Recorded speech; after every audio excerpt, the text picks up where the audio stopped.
अस्सलामुअलैकुम। मारी पाछळ जे तमे अहींया कबर જોઈ રહ્યા છો એ 45 થી પણ વધારે કબર અહીંયા ખોદીને રાખી છે।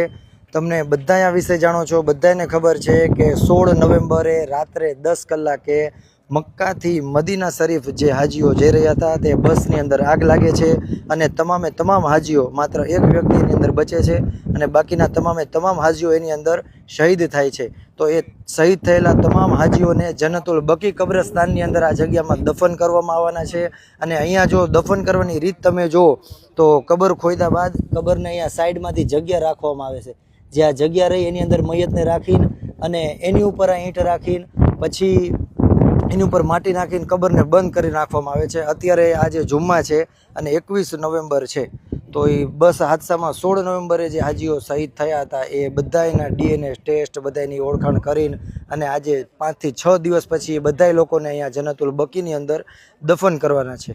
જે કોઈ લોકો આ વિડીયો જોઈ રહ્યા છે, અલ્લાહ તાલા તમામે તમામી હઝરાતની તમામ દુઆ કબૂલ કરે। એ સિવાય જે લોકો આજે અહીં દફન થવાના છે ઇન્ડિયાના, એ બધાને અલ્લાહ તાલા જન્નતમાં આલાથી આલા મકામ અતા ફરમાવે, એમના પરિવારવાળોને સબ્ર જમીલ અતા ફરમાવે। અને જે કોઈ લોકો આ વિડીયો જોઈ રહ્યા છે એ તમામે તમામી હઝરાતને જલ્દથી જલ્દ ઉમરા અને હજ નસીબ કરે।